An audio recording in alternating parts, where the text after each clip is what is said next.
So we're going to cover a range of things related to pebbling. All the information we're going to be sharing here came from these sources. And for those of you, most of these are available online. World Curling Federation, Curling Ice Explained. I know that some of you have that. And if you don't, you can get that from the World Curling Federation. And it's an excellent manual to have at hand. And then a bunch of articles from the Scottish Curling Ice Group, which also used to be available online, which no longer are available online. But these articles we'll send to everybody at the either tonight or tomorrow when we send out the evaluation for everybody that registered. So these are the things we're going to kind of cover tonight. Most everything that I think that is relevant to pebbling, but probably not everything. So we can start here. And so sort of these are 3 times that we pebble. And tonight we're going to spend all of our time talking about pebbling before games or in between games. So pebbling basically is, pebble is that important thing that exists between the ice pad and the running band of the curling stone.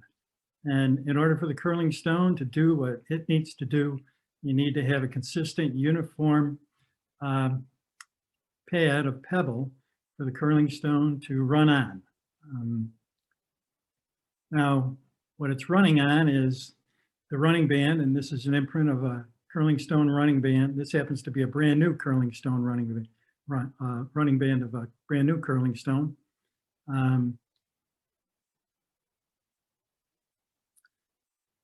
So running bands range from anywhere from less than 5 mils to greater than 7 mils. We're basically showing you these 2 different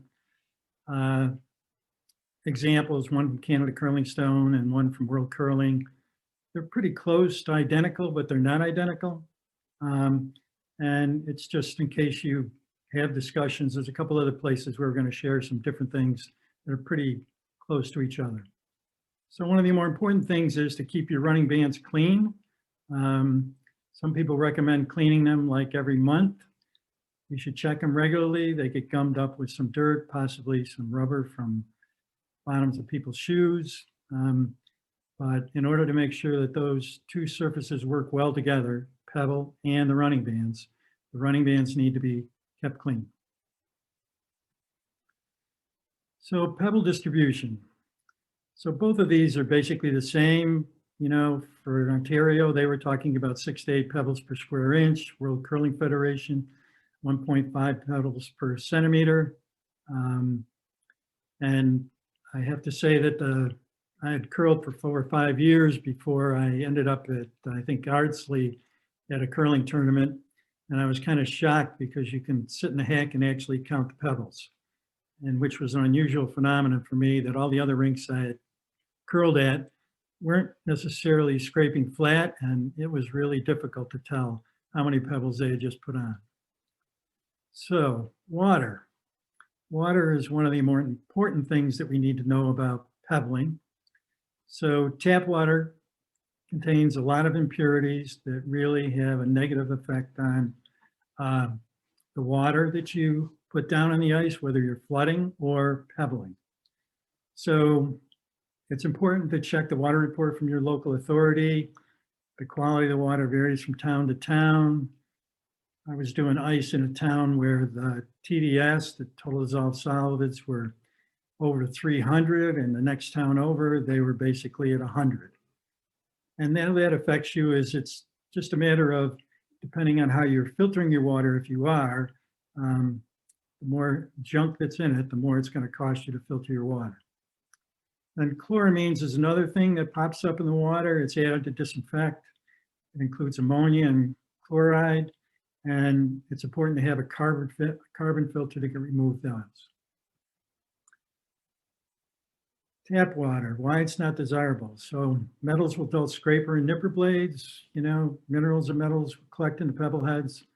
Salt in the water requires a lower temperature to freeze, and the impurities, if you have salt in the water, will rise to the top of the pebble, resulting in a soft pebble. Pure water basically is water that's mechanically filtered or processed to remove impurities. You can get it 3 ways. Actually, you could also use rainwater, which would be a 4th.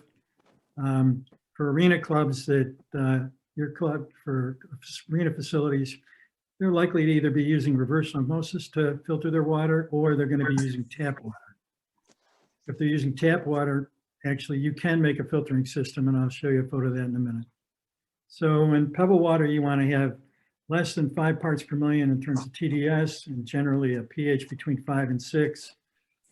You know, water that's filtered basically is going to have a, depending, it might, water that's filtered through DI tanks usually will have a pH level of around 7.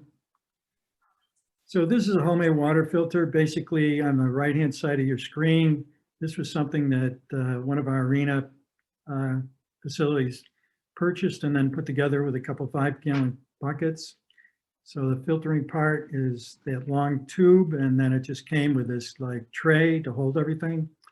And Dave Geiger from the Plymouth State University had put this together, and it works really well, and it's relatively inexpensive. So for arena clubs, this is a really inexpensive way for you to be able to filter your water if you can't get filtered water at the facility. So when to test your water. So if you've got a new RO system or DI tanks or a homemade system, you really want to test as frequently as you need to, so you can assess how many gallons the system can process, or how many gallons you can process before the filter goes bad. Other times to test, beginning of the season, after any changes in the water or filtering system. So if they come and change your DI tanks, you should test your water. And then in Canada, it's pretty common for people to run their DI tanks before using their water. I mean, on a regular basis. Some people think that's only applicable if you let the tank sit, but DI tanks only work when the water is running. And I've never tested that theory, but I can tell you it's pretty common, in at least in Ontario, for clubs to test their water fairly regularly. So heating pebble water.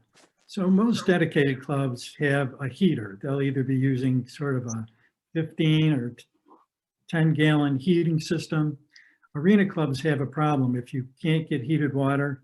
This is one that Kevin Maston put together. It's basically, he uses a Brewmaster kettle, okay? I know another dedicated club that's using an 8-gallon Brewmaster kettle that works fairly well. Kevin was using this kettle plus these 2 little kettles to heat up his water for pebbling. And the other thing you just need to know about pebble water is you really want to heat it to at least 95 degrees Fahrenheit to remove any free oxygen, and that'll help firm up any pebbling that you do. Instruments that you might need. So you need a thermometer if you're going to be able to test the temperature of your water. You need a combination water tester or some sort of water tester to test for total dissolved solids or TDS. And then on the right-hand side of the screen, pH strips to have to test for pH. Pebble cans. So this is a pretty common pebble can for arena clubs, especially as a starting point. It's not the ideal that you really want to have, but it's relatively inexpensive, and I think that's why most arena clubs start with this type of over-the-shoulder pebble can. It kind of flaps around a little bit when you're pebbling. It's certainly fine to use if you can't afford a regular pebble can, but actually a better investment at the front end is for just a straightforward regular backpack pebble can. And here's an example of a plain, straightforward backpack pebble can. This is pretty commonly bought in the United States and Canada. Works really well. And basically this one, the only one, the thing about this one is it's got that little elbow down on the right-hand side. And I think many people would prefer to just have a straight hose right out of the bottom in the middle. Similar to what you can see on this slide. Here's one without that 90-degree plastic elbow. The other thing about this pebble can is up on the right-hand shoulder, you can see he's got a little hook there to put the extension with the pebble head on the end of it so that when you set it down, you don't have to worry about water running out of the top of the pebble head. The other thing about this can is if you look right at the bottom where the hose comes out of the center of the tank, it almost looks like that elbow might be able to swing both right and left. Where I was pebbling a couple years ago, we had a can like that that worked really well. And all it was an elbow on a T. And it swung back and forth. It had a little plumber's tape in there. Didn't take anything fancy, and it worked really well and didn't leak. So for clubs that have only 1 or 2 or 3 people pebbling, and this is especially true in north of the border, most ice technicians will have their own pebble can that fitted for themselves. And the fit really is about the length of the hose and the size of the extension. And a lot of clubs in the state, we have lots of people pebbling, and so it's really hard to make it so that you're going to have a single pebble head that'll fit all those who pebble. And usually the biggest problem is the hose will be too long for most of the people. So if it's going to work for somebody who's 6'3" and weighs 230 pounds, the hose is going to be pretty long for somebody who's, 6 foot and only is 140 pounds. The harness is really important. You want to make sure it's easy to adjust. You're carrying a lot of weight. You're carrying over 25 pounds of water. It should feel snug to your back. Anybody who's done any backpacking with any kind of weight in a backpack, you don't want that thing sliding around on your back. And the same is true with a backpack full of water. So generally, it's a good idea to make sure that everything is tight and fits before you fill it up with water and put it on your back. Pebble stations. So on the right-hand side is a Pebble Station at a club where I was a few years back. It was just sitting on a doorway. The hot water tank was off to the right. You can't see it in a closet. And you could just back up to it, adjust the harness. That harness actually, you can just notice it had a cross strap in it that went from both the straps and would tie them tight across your chest, which a lot of people liked. So the extension and the hose are hooked in just a little plumber or clip for hanging brooms. So it could just hang up there. Once you filled it up, you could just back up to it, put it on yourself and walk away. All the pebble heads are stored on the door and all the directions and stopwatch for hanging on the door. The one on the left was a Pebble Station that people created for an arena club. And that's really just sitting on some painter scaffolding, which you can buy at a hardware store or Home Depot. And then it's got those 2 pebble cans sitting on it. You can see it's got different straps on each one. Those are 2 different designs of pebble heads. And then down in the left-hand corner, you can see they've got a little heater down there for heating coffee or heating pebble water. So the pebble stations are really important to have. You want to make sure that you have everything you need there, and it's just easy to put on a pebble can and take it off. So shoes are important. So curling shoes are designed for curling, not for doing the work that normally ice-techs do. So if you're really helping with your ice a lot, you really need to get a good pair of shoes or sneakers to use.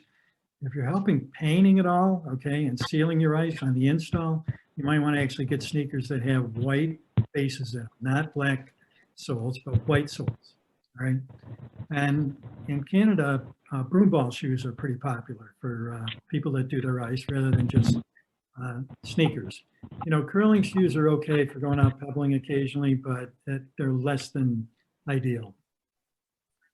Stopwatch. So stopwatch is used to time your pace. It's really an important tool. You time from backline to backline. I tend to like the idea of checking at the halfway point. Some people think it's a distraction and it might just stop your pebble action with your arm. And if that's the case, if you're worried about that, one of the things you can do, and especially with new people who are just starting to pebble, you can have a pace person on the next sheet so that all they do is walk at the same pace as the pace person. And that way they don't have to worry about timing themselves or keeping track. And it's actually a great way to start to train people. Have them walk next to you while you're pebbling and you walk next to them where they're learning. So Pebble heads. So Pebble heads come in sort of three general sizes. One that we use for post-flood pebbling. Some people use that, some people don't. Some people actually still might go with a fine or a medium, depending on what it is. A medium is usually used as a working pebble during daily maintenance if you want to fill in a lot. And a fine or extra fine are generally used for top or base or competition. These are the sort of pebble head sizes. This came out of Curling Ice Explained, and so you can see what the size is there. They don't actually mention a 75, which it's hard to know whether that falls into being a medium or a fine, or it's a medium fine, depending on how you look at it. Pebble heads come in basically two shapes, heads with a flat face and heads with a curved face, and we'll talk some more about that in a minute. You also know that pebble heads have a higher number, basically, is smaller holes, not larger. So these Also, are the can I interrupt for a second? You can. Howard Silkoff asked, what's wrong with wearing curling shoes to pebble with? There really isn't anything wrong with it, okay? It's fine, you can do that. I'm just saying that if you're really gonna be doing ice on some regular basis, especially if you get into scraping or just more than pebbling occasionally, then you probably don't want to be wearing them. You're just going to wear them out a little quicker. And also, you can find a good pair of sneakers that'll just cool down really fast and be good and grippy on the ice. Okay, man? Yeah, thanks. Great. All right, so these are pebble heads that are sold by Canada Curling Stone. Beaver tail, high dome, competition dome, different sizes, different number of holes on each one of the heads. This is what they look like. In this photo, the high domes look a little bit smaller than the competition, but they're not, they're identical sizes. These are pebble heads that are sold by Thompson Rink Equipment. Beaver style, arena style, beaver style, special beaver style. That 34 hole is basically for people that really like to pebble at a slow rate of speed, slow pace. So they don't mention any of the numbers here. All they use is the terminology, extra fine, medium, coarse, and combination. So this is Dakota Curling Supplies. They sell both Thompson and Icemaster. Their beaver trail out, I'm not sure where that comes from. And you'll notice here, the way they sell them is they talk about their Thompsons as all having traditionally what people talk about as a numbering system, which I find kind of interesting in that Thompson doesn't use that, but Dakota does. And then Icemaster, they kind of refer to them the same thing, a numbering system, 67 through 77. This is what a Thompson head looks like off of the website, the Dakota Curling Supplies. These are what the Icemaster heads look like. So both of these heads, the one on the left and the one on the right, were sold as beaver tail heads. So the one on the left has a flat face, the one on the right has a curved face. And so anytime you're talking about a beaver tail head, you need to be clear with people what they're talking about and what you're talking about, because both these pebble heads do different things. They're different tools. Care and cleaning of pebble heads. So pebble heads are easily damaged. You need to have a place to store them so they're not going to get knocked around. For arena clubs, if you really don't have a place to keep your pebble head or pebble heads, one of the things you can do is put them in a mitten and stick them in your pebble can. Don't leave them attached to your extension. That's most likely where they're going to get banged or damaged. Cleaning, here's how you can clean them. I mean, it's just pretty simple methodology. Probably if you're using tap water, you probably want to clean your pebble heads more frequently. That could be as often as every 2 or 3 weeks or once a month. You'll just check them and see whether anything is starting to accumulate inside them or on the outside.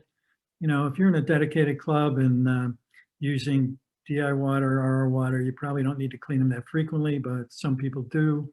You know, CLR, it's a kind of standard product you can get.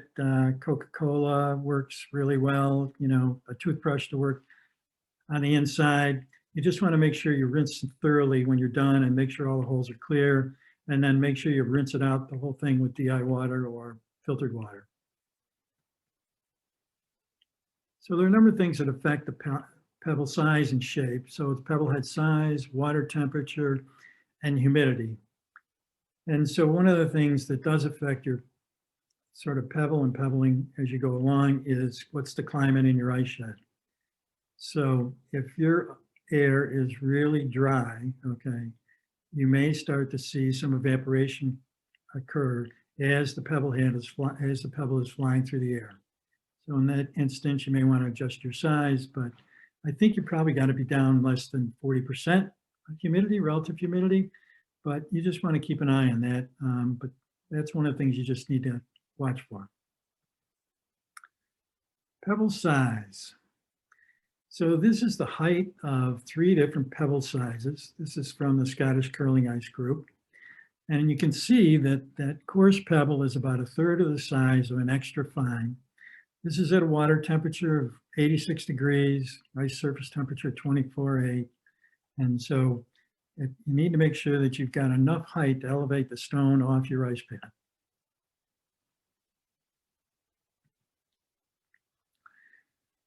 So the other 2 things about this, large drop produces mound-shaped pebble almost flat, okay? Whereas so that would be like a coarse pebble head, a 72, right? An extra fine pebble is going to produce a high half ball-like pebble, smaller diameter with a sharp tip.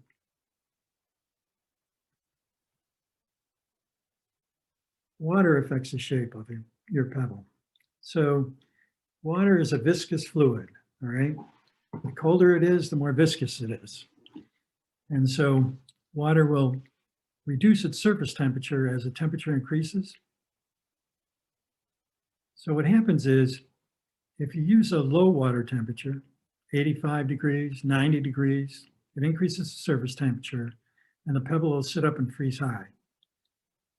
We kind of refer to that as a mountain-shaped pebble. There's other ways you can refer to it. The higher the water temperature, it reduces the surface temperature, and a pebble will tend to flatten out into a low mound or a hill shape when it lands on the ice and finally freezes. So the other things about pebbles you need to keep in mind is a smaller, higher pebble will wear less than a large, flat pebble. A smaller pebble is easier to cut when you're scraping, and it's also high enough to let the breeze fall between the pebbles. Larger pebbles wear more, they're harder to cut, and a large flat pebble may have more pickups. Pebble distribution. So the 3 things that affect pebble distribution are what pebble head you're using, the type, and the number of holes, your arm swing, which absolutely needs to be coordinated with your pace, and then your pace. And again, we're measuring that from seconds, backline to backline. So this is sort of how the number of holes can affect pebble distribution. So when you look at just at the top line here, we're talking just about the pebble heads sold by Canada Curling Stone. A high dome 52 hole compared to a beaver tail 59 hole. There are 7 more holes in that beaver tail 59, and that's an increase of 13% of holes. And so you can see how different each one it is. And when you compare a high dome 52 to a competition dome 65, you're talking about a 25% increase in holes. And that could be a significant amount of water now hitting the ice. Thompson Icemaster, they both have just 2 options there, and you're going from a 54 hole to a 64 hole. It's an increase of 10 and an increase of 18%. So you just want to think about when you're using which pebble head you're using. Actually, when you start using things with a lot more holes, you're putting a lot more water on the ice. So distribution with the type of head. Now this is where you get into the difference between a flatter face and a curved face. A flatter face delivers more pebble to the middle of the sheet. A curved face delivers more to the outside of the sheet. And the flatter face requires just a little more slightly faster hand action compared to a curved face. Arm swing. It's important that your arm swing be coordinated with your pace. If you have too few arm swings for your pace, you're going to get a zigzag pattern down the ice, and that's going to be, you're going to find that there's pebble in some places and less in others. If the pace is too slow for your arm swings, you're going to get overlap, and that means in some places you're going to be getting more pebble than what you really wanted to have. And the last thing to keep in mind is when you pause at the turn, okay, when you're out on the outside of the edge of the sheet, if you pause there, you're going to leave more drops out there. Pace. So you want to use a faster pace when using a larger pebble head. The larger holes create larger pebbles, all right? Warmer water creates a larger diameter pebble, so you just want to adjust your pace based on that. Using the smaller pebbles, you can go slower. Moving too quickly results in too few pebbles when you pace. Pebbles break when they're too far apart to support the stones. Going slow results in just too many pebbles on the ice, slows down the stones, it's more to scrape off. And the way you can assess this, there's a couple different ways. One, just by looking at the numbers in a small area, if you can really identify a square inch or a square centimeter. And the other way to look at it is you really want to look at the sheet, the whole sheet, in sections, possibly, 10, 12 feet in length, a couple meters in length. And that's when you'd be able to start to see whether you're getting that zigzag pebble action. You can almost always see that if you're watching people pebble also, you'll start to see how the water's flowing from back and forth. All right, Also, technique. before we move on, Mikhail from St. Louis is asking, is there too fast of a swing? Absolutely there is. Absolutely. And you'll have to adjust that, Mikhail. I mean, if you're going too fast, if you're going too fast at a certain pace, okay, you're going to be laying down more pebble in that area as you're walking backwards. You're just going to be putting down more than you need to. So you're going to have to sort of find out what your pace for arm swing is with what your pace is as you're moving along the length of the sheet. And it really kind of is something people kind of have to work on. And you have to be able to go back and look at the pebble on your ice to be able to determine, are you getting a consistent group of pebble across a specific area of the sheet? And that's what you're looking for, consistent pebble over the whole sheet. Okay, technique. So you want to make sure that your pebble arm is over the center line. That's usually with people standing either to the left of the center line or to the right of the center line, depending on whether you pebble with your right hand or left hand. The pebble head should be level to the ice pad, parallel to the ice pad. The movement is partly wrist, partly elbow, and hardly any shoulder, okay? I find it helpful to keep my elbow in close to my body. That way I don't get my arm waving around. The arm swing should be smooth, fast, rhythm, and parallel to the ice pad. Arm swings, World Curling Federation says 17 to 18 arm swings every 10 seconds. That's 80 arm swings to and fro at a pace of 40 seconds per sheet. Some people use 40 arm swings, not counting a to and a fro. So whatever you do, find your method and stick with it. We have another question from Eli from Merrimack, Colonial, and Brimstones. When assessing sections of the sheet, is there an optimal angle to be looking at the sheet to see the pebble distribution? For example, should we get down low to look at it or look from a standing position? I would look at it from a standing position in terms of if you're looking over a length of the sheet or a portion of the sheet. Like if you want to look at a length of 15 or 18 or 20 feet, you're going to do that from a standing position. I can tell you, it's really much easier. So if you're curling at Colonial, okay, they're pebbling on a clean sheet of ice, right? They're done and they're in arena. There's no pebble on that sheet. And that's a great way to kind of see what the distribution is. Once somebody's finished pebbling the sheet, to take a look at it the first time and then take a look at it when you put on your second layer. I mean, it's really hard if you're looking at sheets that have already been pebbled and haven't been scraped, in dedicated clubs where people are not scraping down to the pad. But for arena curlers, That is the one advantage you all have. Every time you show up to play, that first layer of pebble is going down on a clean sheet of ice. And it's just amazing how easy it is to see what the distribution is. I mean, I've just, 2 summers ago, I was pebbling at an arena club, and it just was a joy to be able to look at those individual pebbles. So, and then in terms of looking at it in a per square inch or whatever, I don't really like doing that. I try to think about it and looking at an area about the size of a stone, and I'm looking to see, does that look like enough pebble to support the stone? Kevin Masden, he suggests, don't look at the pebbles, don't try to count the pebbles, try to look at the amount of space between the pebbles. And that's another way to look at it, okay? But you're really trying to get an even distribution, and it needs to be enough to hold the stone above the ice. Now, the other thing you may be able to look at when you kind of start experimenting with pebbling is sort of, are you putting down a low flat pebble? Are you putting down a tall kind of mountain type pebble? And then you should be able to start to see the difference between those two. And that depends on, what size pebble head you're using, what's the temperature of the water. Eli, you had your hand up. Is that good? Okay, thumbs up. Thank you. We also have another question. What causes periodic splotches the size of maybe a dime? A couple of people responded in the chat talking about a bad pebble head, or if you swing too fast, air can suck into your pebble head. Bad hose washer is a possible issue. Anything else you can think to add to that, Russell? No, I would say all of those are possibilities. Definitely, leaking where the pebble head hooks onto the extension. You might get that.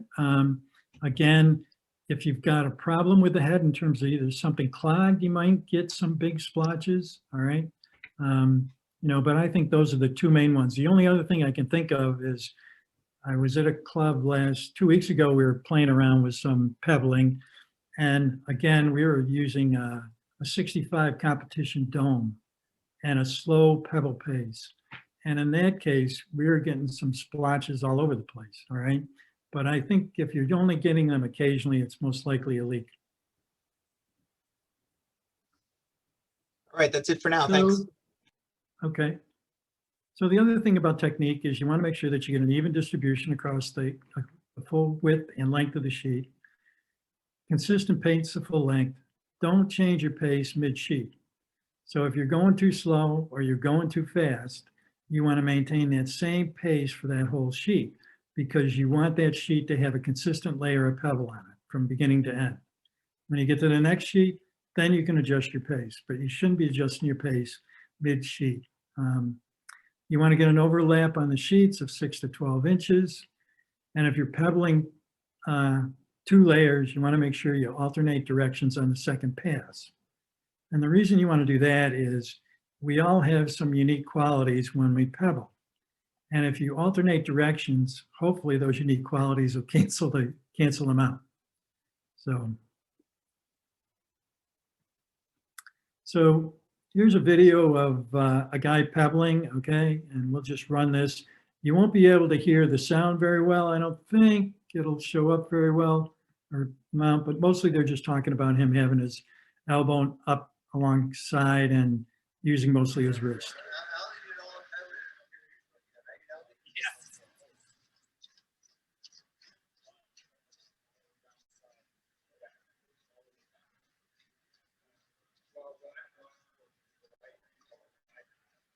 So the action is all in the wrist. It's not the arm. It's just his wrist flicking back and forth. His elbow is tucked in tight to the body. Pebble head is absolutely level to the ice. And you're targeting 80 to 85 strokes. That's once across and once back, burning the length of the sheet of the ice.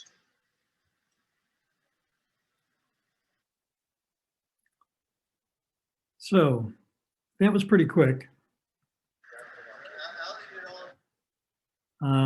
And the pace he's using was about 32 seconds backline to backline.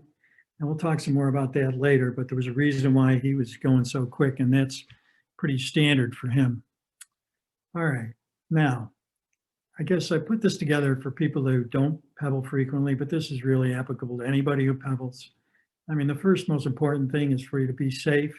You want to make sure that your shoes to get down to temperature.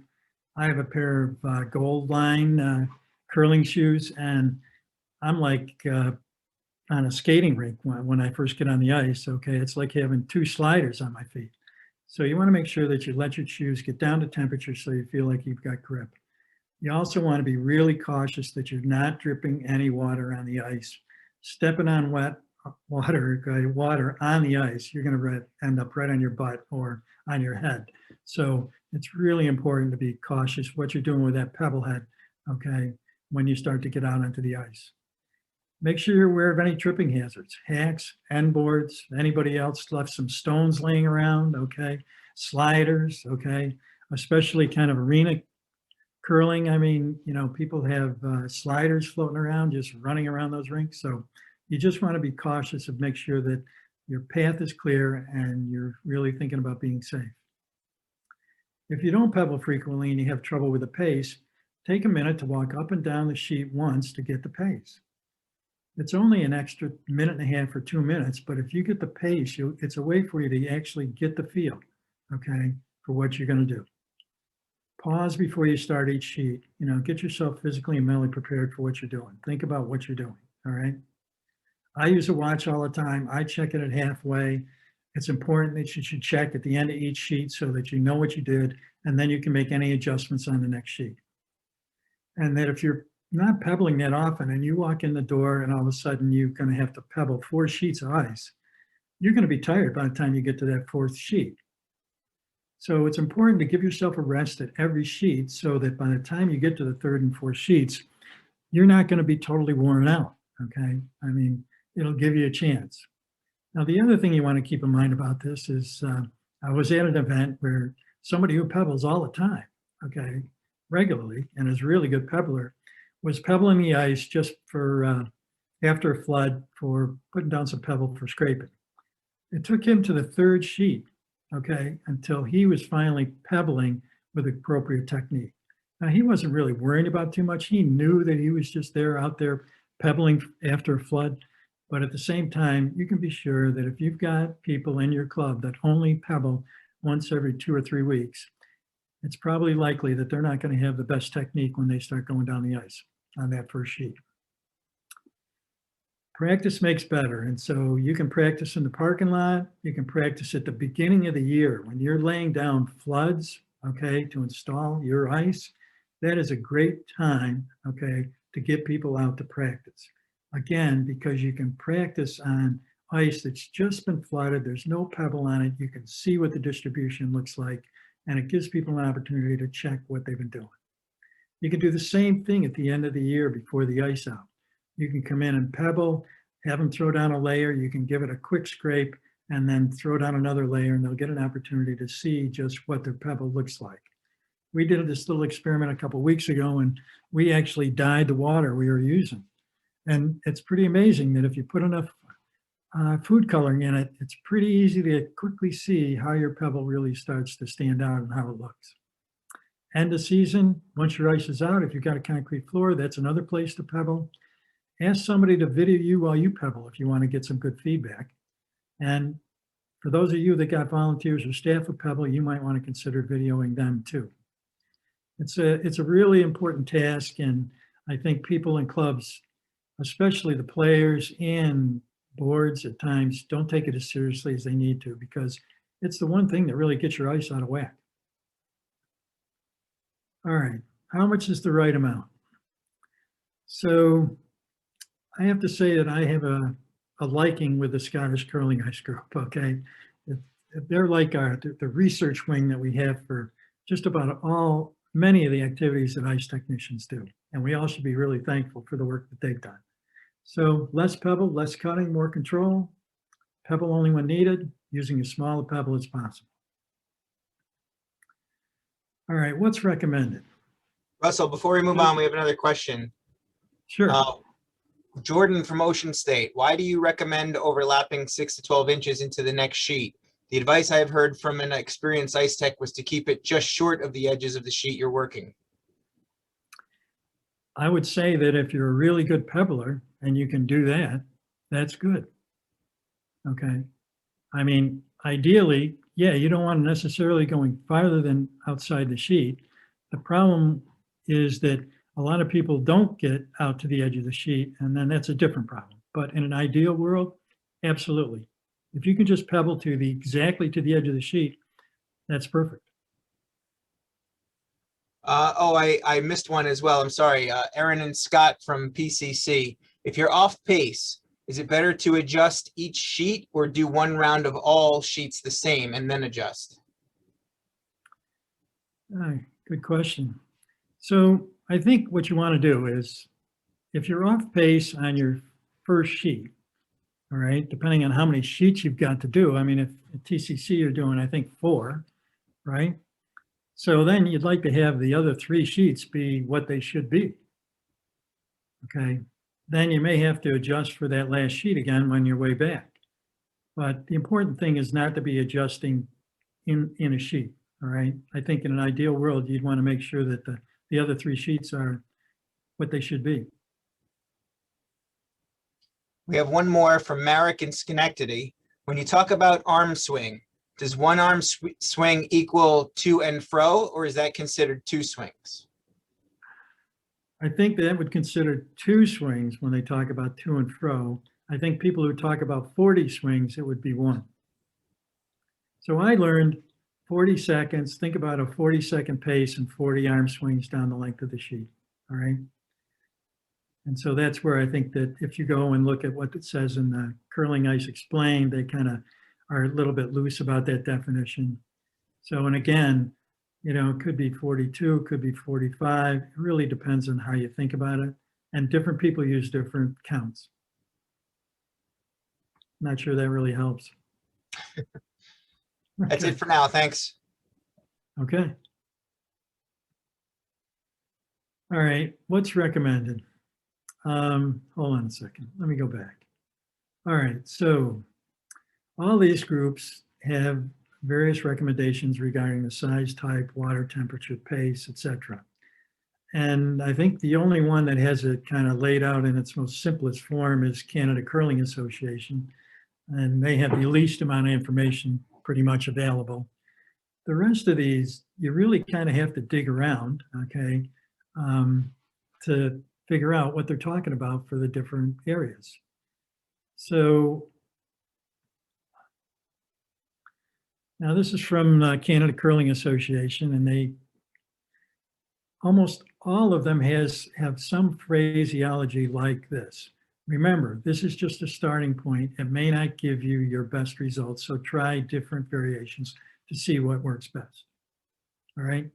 All of them have qualifiers about what they're telling you and recommend that you're going to have to make adjustments for the various parameters that exist in your club. And that beyond talking about pace and pebble water and pebble sizes, that also involves ice temperature, air temperature, relative humidity, okay? So it's a lot of variables to keep in mind and work out. Now, the good news here is, and it's really important, is as you're making changes, you only want to make one change at a time, all right? That's the science behind what you would be doing. If you start making 2 changes at a time, okay, you won't know which one worked or didn't work, as they've said. So as you're making changes based on your experience, you don't want to change 2 things. So you don't want to change your pebble head size and your temperature at the same time. You won't know what had an effect or what didn't. All right, so we're just going to run through these pretty quickly. I don't think there's a whole lot to benefit, but if anybody has any questions, fine. So this is what the Scottish Curling Group recommends. Some of these things are just ranges, all right? Okay. They're very big on this extra fine or fine at 65 holes, which I like the fine and extra fine. I'm not sure about the 65 holes, but I wouldn't consider myself the big expert in this. Water temperature, they start at 95 degrees, and basically that's one recommendation. That was the only specific recommendation they had. Basically, they were saying, no, you want to test your water temperature, and then you'll get what you think you should have. Pace 40 seconds. They recommend 2 layers before the first game, 1 layer after the second for the next. Curling Ice Explained, almost everything they have is based on the Scottish Curling Ice Group. The only difference they kind of reflected on is they weren't talking about a fine and extra fine. They talked about a fine most of the time and an extra fine if you were doing competition. Air temperature, again, a range, relative humidity. They're really talking about a range. It mentions 42% in one place, but I don't think that they're really thinking it's going to be exactly that. Ice surface temperature varies. Water temperature, it's a range, and they suggest you test. Their method for testing is start by testing in 10-degree increments, all right? And then once you get in within that range of 10 degrees that you like, then start testing at 2-degree increments, all right? And so what you might do is pebble 4 sheets, all of them differently, okay? All of them 10 degrees different, all right, with the same pebble head. Play on them, see what you think, find the one you like, and then start playing around with 2-degree instruments and do the same thing. 2 layers, pace of 40 seconds. Ontario. So this is in their ice technician reference manual. They talk about an air temperature between 35 and 40, which is a little bit cooler than what you might find in most clubs in the States. Relative humidity between 60 and 70. Ice surface temperature, fine, extra fine. They like that combination head. They talk about approximately a 50 hole, which would be like a 52 hole pebble head. Water at 100 degrees or upwards. Start with a pace 60 seconds, slower with an extra fine, faster with a coarse. And they recommend having both of those pebble heads in your toolbox. This was at my Ice Tech certification course. This was up on the board. We didn't really talk about pebbling and this specificity. There was a level 1 course going on at the same time while we were doing out installing some ice for a youth camp, all right? And so this was on the board. It's slightly different than what they have in their ice technician manual, and I'm kind of surprised this isn't in their ice technician manual, but this is what they suggested. Base, fine, 76, water temperature 80 degrees, top, medium, 74, water temperature 110. Slightly different pace for each one. And that mirrors somewhat what Canada Curling recommends. And again, they recommend that this is a starting point, not necessarily something you should stick to all the time. You can see air temperature around 40, a little warmer. Ice surface temperature 24, base 76, top 75. So that's it for basically dedicated clubs. For arena clubs, this is what Kevin Madsen recommends, all right? So if you're using tap water for your pad, if tap water is being used for the ice pad and your pebble water, this is what he thinks you should do. A base pebble is 75, water temperature of 100 to 110, top 74, 73, water temperature 120, pace about 45 to 50. And his thinking is you have a large pebble spaced evenly, hoping that a good portion of the pebble will survive without soaking up the impurities in the base ice, all right? So, but the fact that you're using tap water for the pebble water is going to be a problem because in the top of that pebble, you're going to end up with those impurities. Now you may, if you have a nipper, you might just be able to nip them off and it'll be fine, okay? But next one, using filter water for a pad and pebble, just slightly different parameters that he's got here. He thinks that in the end, this might give a little bit more curl with a minimal nip. So, some other things to think about. If the water's too cold, it freezes quickly and it'll be brittle. Stones break the edges. And one way you can tell that is if you look in the houses against the dark color of the houses, you might see some white blisters on the ice. It looks like a mat of white spots, all right? So that's one way to start to look and see how your water temperature is affecting your pebble, all right? Second, if you look at if the pebbles are low and they're melting together, your water is too warm. The Ontario Curling Association suggests that if your water temperature is too warm, it may form a depression in the top of the pebble. So you may notice that the pebble isn't kind of pointed on the top. If the pebble remains separate and only shows a few white blisters, then the temperature is probably good. all right? And then these are sort of typical ice temperatures. The arena one is very different than what you would find in dedicated, but a colder surface needs a warmer pebble, warmer surface needs a cold pebble, and that came from World Curling Federation. So the big fear is really, for all of us, is that the pebble's going to go flat. Now I have to say, in all the years that I've been curling, I don't think that's happened too often at very many clubs that I've been at. I don't remember it happening at any of the other clubs where I've curled at Spiels, and I probably curled at about 10 GNCC clubs. I do kind of remember it happening in one location where we were worried about the fudge in the slide path in later ends. Stones checking up, you know, sometimes it's hard to tell whether that's what that might be. Stones changing directions, often that can look like a pick.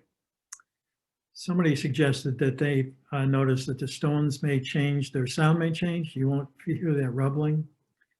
I can tell you the air temperature rising during a game might cause flat pebble. So it's hard to know what the other factors are that might cause a flat pebble, okay? Now, a few years ago when we had people using all those special brooms, okay, it came up a few times where I was curling, all right?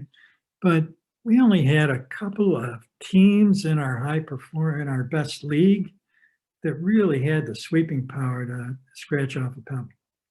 It's not to say it wasn't happening, but I don't think we had but 3 teams, okay, where they had 2 sweepers that were really going to be able to scratch off a pebble. These days, with the new brooms and the new pads, it's really hard to know if actually that's causing people to lose pebble. I have to say the air temperature rising during game 8 is probably a more likely one, especially if you've got a warm ice temperature and you've got a warm air temperature, okay, that could be something to be concerned about. All right, so when you look back on all the things that the Scottish Curling Ice Group talked about and World Curling Federation and Ontario Curling Association, basically, I think we can safely say that 2-layer pebble before a game is the way to go. So after a scrape, you should be doing 2 layers of a pebble. That would be what's recommended. For the base, extra fine or a fine pebble head. For the top, use your best judgment. If you want to use a medium, that's fine. Small, I think, is recommended is better. And then in terms of holes, again, that's kind of up to you in terms of the distribution and how much pebble you're putting on the ice. Water temperature, test what's best for your club. And I think that you can start at 90 degrees, you can start at 95, okay? I think that people really think that cooler, then warmer is the way to go. And again, just like with pebble heads, finer and then bigger is the way to go. Air temps, basically they're between a 10-degree range between 35 and 45. Relative humidity, anywhere from 40 to 70. You know, you can be up in 60 degrees, no problem, as long as you're not creating frost. And the way you monitor that is by keeping track of what the dew point is. Ice surface temperature, basically everybody's recommending just about a degree and a half, maybe max 2 degrees. All right, which head to use in terms of shape? So a head with a flat surface is considered to be a little easier than to use by inexperienced ice technicians, all right? The problem with that is sometimes they have trouble getting that pebble out to the edges of a sheet, especially when they're using a fine or an extra fine head. So if you've got a lot of inexperienced people pebbling your ice, that might be a way to go. But at the same time, if they can't get that extra fine or fine pebble out to the edge of the sheet, you might want to go with a head with a curved surface, otherwise mostly known as a dome, all right? And it'll give you better coverage out on the edge of the sheet. And again, OC recommends that you have both those pebble heads in your toolkit. Which heads to use in terms of number of holes? So this whole idea of using a 65-hole pebble head at a pace of 40 seconds, I think is being questioned by a number of people. So the guy that was doing that Pebble technique video, he uses a 65-hole Pebble head and at a quick pace. So the first thing I would say is, if you're going to use a 65-hole Pebble head, you want to ask yourself, how frequently do you scrape? If you're not scraping every 2 draws or less, then you're pouring a lot of pebble on the ice, and it may start to get out of shape, or you may find it difficult to cut back to your base, back to the pad, all right? So you may not want to be using a 65-hole Pebble head. You may go with a 50 or 59, 52 or 59. Who pebbles? Now, a bunch of people suggested that if you're going to be using a 65-hole Pebble head, probably the right distribution is at a pace of between 30 and 35 seconds, all right? 30, I've heard, okay, to be the top in a couple places. So to do a pace of 30 seconds, okay, you got to be pretty good, all right? Pretty well practiced. I don't think I could do a pace of 30 seconds, all right, and really do a good job at pebbling. That is a fairly quick pace. So if you've got only 2 or 3 people and they're competent at that quick pace, a 65-hole might be okay. If they're not comfortable and competent at that pace, then a 65-hole probably is not the right head.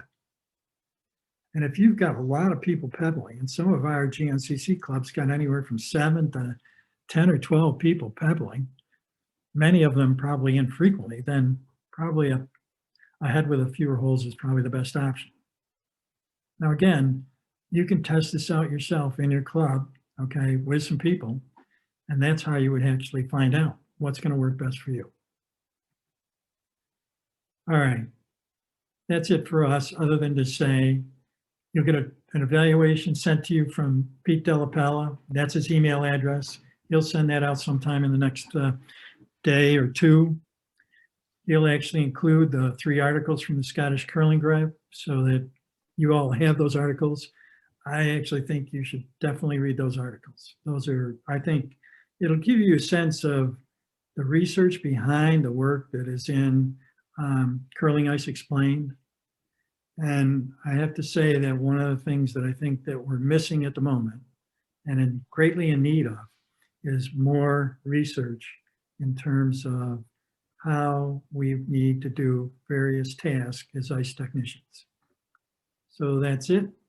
I guess we can just open up the questions and go. So Russell, there was some conversation in the chat about this arm swing scenario here. So the question that basically came out of it is somebody is taking a 40-second pace from one end to the other, and every 1 second they're swinging their arm out and then back. So is that 40 or is that 80? That's question number 1. And then question number 2 is, that seems to this person to be kind of slow. Is that too slow of a pace? I actually asked the question, and I think I could like pretty clearly like illustrate where my mindset is if you want. Yeah, please do. Please do. So if it's a 40-second pace at like 1 click a second, like 1,000, 2, 1,000. So to double that would be left, right, left, right, left, right, left, right, where I'm thinking it's really left, right, left, right, left, right, left, right, left, right, left, right, left, right, left, right. So, sorry, I have a kind of a music background, so that's like the swings per second kind of correlates to beats per second, and that's why I feel like if you like watch the Briar and there's the ice tech out there, I feel like I could never match his arm speed because he's like really swinging like those 16th notes, right? Well, 2 things about that. So the way I learned was if I had the Pebble head sticking out from my belly button, okay, swing to the right, back to the left, back to my belly button was 1. And I counted that as 40 going down it. That's how I was trained. Now, I can tell you, people at the Briar are not pebbling at 40-second pace. I don't know when you were watching, but I can tell you at this Briar and at the last Briar, all right, they're not pebbling at 40 seconds. They're pebbling at 30-second pace. Okay, that makes sense. Thank you. They're quick. And if you look at that video will be posted online. We'll post that video. he's pebbling at 32 seconds, all right? And in his club, he pebbles at 30 seconds. So you have to kind of know, what you're looking at. And so that does look really quick. I showed that to somebody the other day, and that was their first observation. They were like, boy, that's really fast. Is this sped up? And it was like, no, that's the pace he pebbles at. So for us at club play, 40 is really a pretty nice pace to work at. It's just a question of, is that it's going to put in too few pebbles, or is it too many if you're starting to use a head with a lot of holes?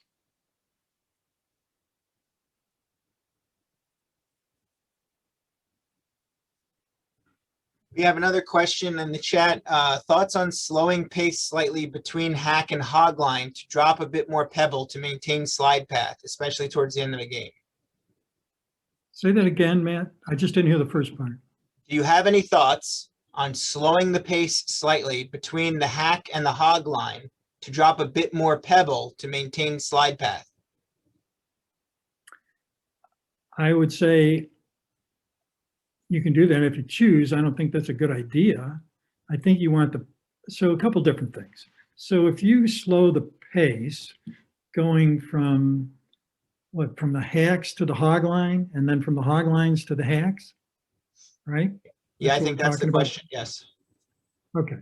And so then what's going to happen is stones are going to start to check up, right? They're going to go traveling down the ice. And as soon as they hit that hog line, right, the pebbling is going to be significantly greater, and they're going to start to check up, right? So to me, you want an even pebble, you want a uniform surface on the whole sheet, beginning and end, all the way to the hacks. So if there's a problem worrying about the pebble going flat or fudging up later in the game, then there's some other different ways to kind of think about handling that, okay?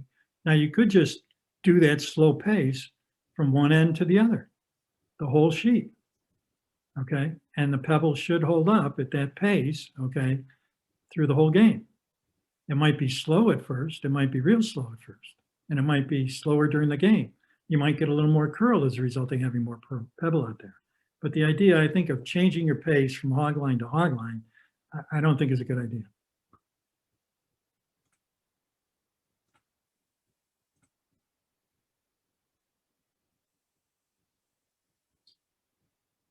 Tom from Orlando is asking anything to say about quote unquote safety pebble in an arena club. Safety pebble? I'm not sure what he meant. Tom, feel free to unmute yourself and maybe elaborate. Yeah, basically pebbling the large area behind the hacks and maybe on a sheet you're not using. Supposedly because yeah. Really good idea. Really good idea. The club I curled in, we pebbled the whole rink. And it's actually, I've talked with some people who curl in arenas. I've curled in arena for off and on since 2005. All right. And I just remember being on the pebble and then being off the pebble, and you felt like you went from being on a curling rink to somewhere where you were going to fall on your butt. So we, the club I played in, that we always put a layer of pebble on outside the playing sheets and then 2 layers on the sheets. And so from a safety perspective, I think that's a good idea. It's also a way to give some people some training. It's a way for people to start to get an idea of what it's like. They have a pebble can on and to swing their arm and pebble a sheet. So I think it's a really good idea. Okay, John from Portage is asking, do you have any thoughts on going across the sheets and putting a layer of pebble down between the board and the back line first? That's how he was trained to put a bit more pebble down around the hacks and rock boxes. So I think that was either in the Curling Ice Explained or in one of the Scottish Curling Ice group. They suggested that partly because as you're kind of getting back near the hacks, you may not be pebbling that area uniformly. So that can be a fine methodology. I think that you just have to worry about overlap that falls into the houses, right? I think that would be the only concern, but there's nothing wrong with that methodology.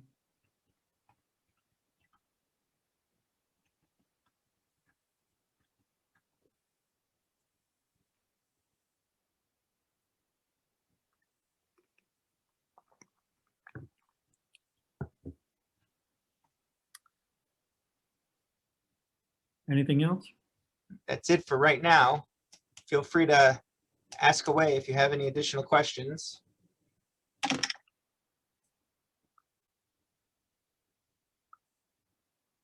If things don't, if people have questions, you can certainly feel free to email us at some later date.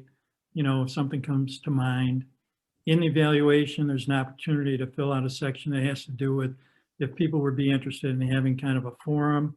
Sort of that would be a time when it wouldn't necessarily include a presentation, but we would just get together and have a chat with people about different questions they might have about this topic, about pebbling or different aspects of pebbling, and just there's a place for you to fill in a yes or no there, and also leave some notes about what you were specifically interested in hearing more about.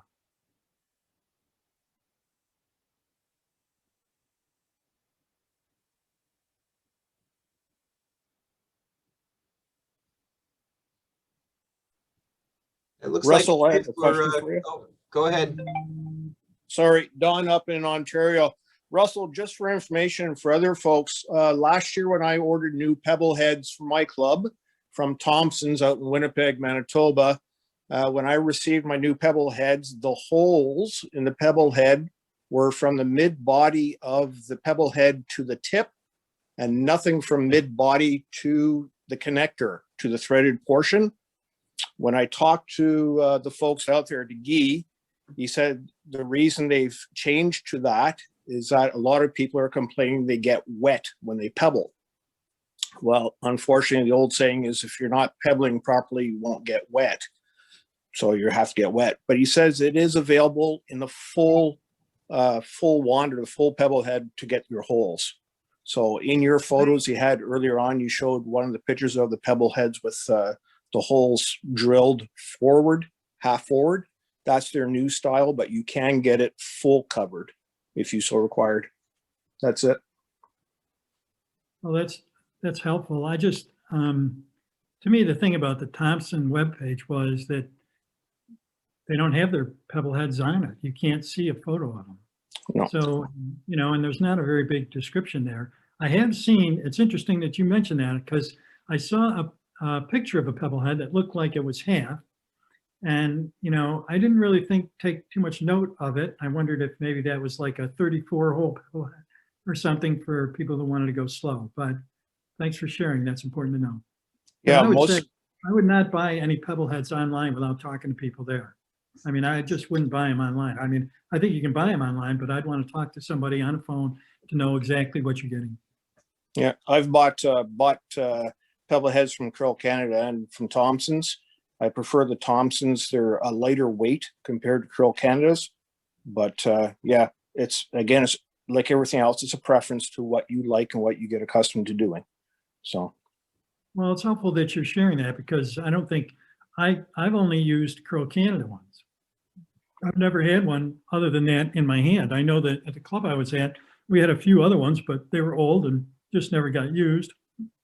The person I was with a couple of weeks ago, he had a Thompson, but again, I didn't remember picking it up. And if I did, I wouldn't have thought twice about it. I did think that when I was there, I was thinking about weighing both the dome and the beaver tail from Canada Curling Stone to just see how much different weight there is.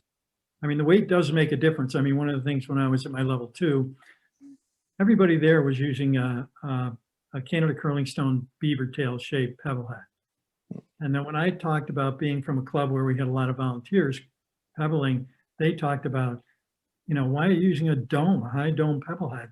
It's heavier, it's got more copper in it, it takes more water, it's a lot more weight at the end of that extension for somebody that doesn't pebble regularly. So the weight does make a difference depending on who you are. And for some people that don't pebble very often, I think it does make a difference. Yeah, I found the biggest one in weight was both the weight of the material, but it's the amount of water that is held inside the Pebble Head. So when you're walking down backwards, keeping track of your stopwatch, looking the pebble coming out, making sure it's going left and right, yada, yada.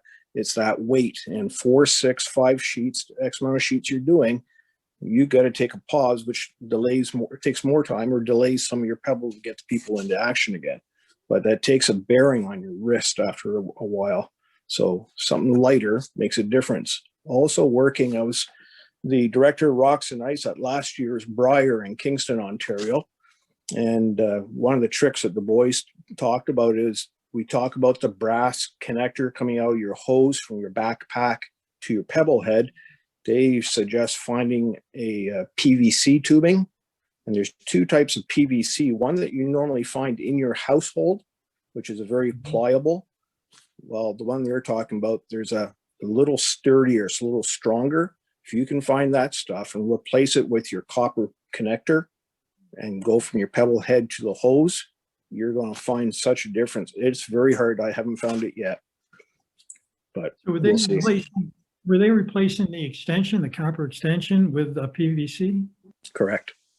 Okay, all right. Correct. That's kind of interesting. I could see where that might make a difference in weight. And then I also, you know, I know some people have a shorter extension depending on what they know their throw is, that they feel like they can, you know, I know somebody that's just using like a 5-inch, you know, and when at my level 2, there were a bunch of people there who had short extensions, basically designed for their own personality and what they did. But that's kind of very interesting to hear that they were using that. I'll have to ask my friend about that, actually. He was I can, so yeah, I can guarantee you John and Greg are doing that out these last 2 events. I'll see them here in a couple of weeks myself. oh, okay. Well, you'll probably see my friend then too. All right. But thanks for sharing. Right on. Mikhail? Russell, Mikhail from St. Louis has his hand up. You can see that. What would be your recommendation when to refill the pebble tank?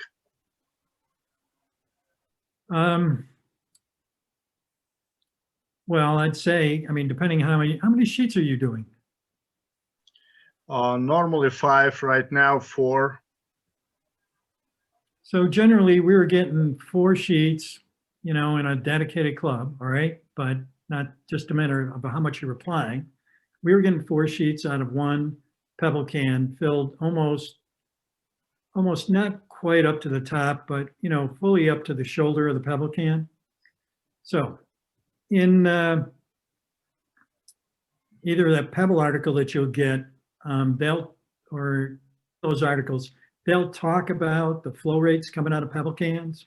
So you need to make sure that you've got enough to have adequate pressure to, you know, get it out. So I'd say half. I mean, if you're done pebbling and you've got an empty tank and you're going back to pebble 1 sheet, you know, at least a third to a half. So you would say quarter tank is too low already?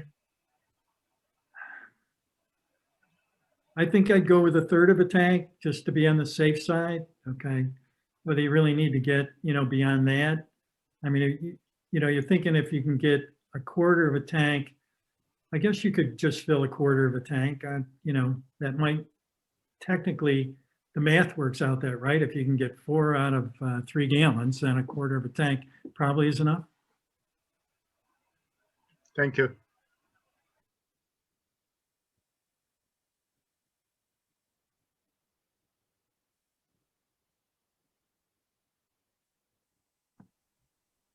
All right. I guess that if we're, all Oh, right, Greg. Yeah.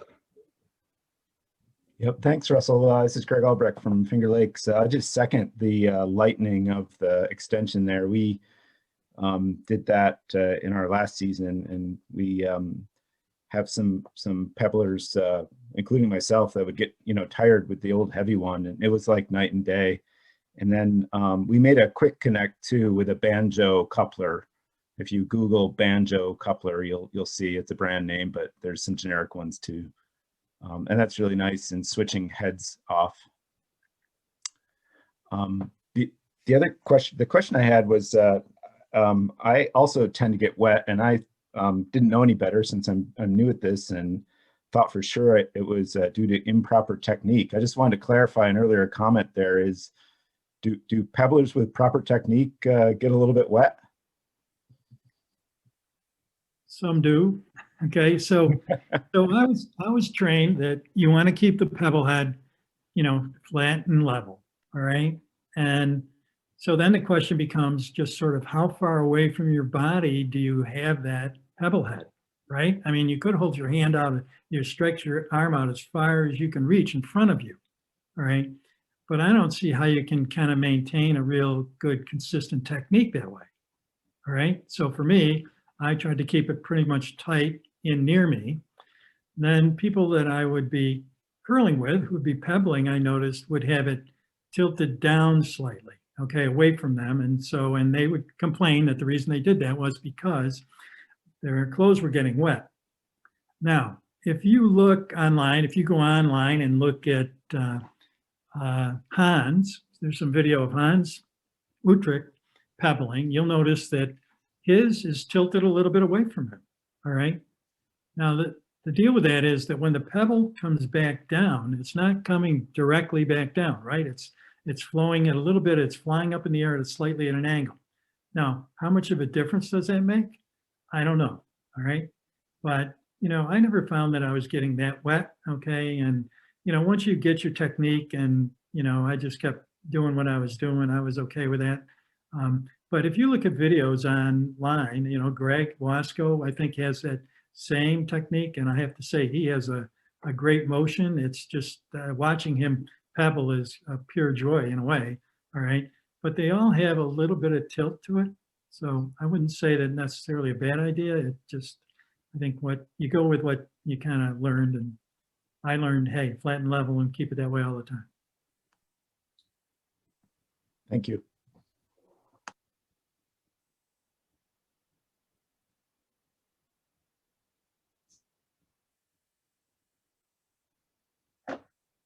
Well, Looks like that may be it, Russell. well, that's great. We're on time. We're right where we should be, and that's a very nice thing, isn't it? So listen, thank you all for joining us tonight. I hope this was helpful. I would again encourage you all to read those articles. Anybody that doesn't have Curling Ice Explained, I would encourage you to purchase that. It's a wonderful document to have at hand. Arena curlers, dedicated curlers. It's one of the best resources around. So thanks for joining us, and have a safe week.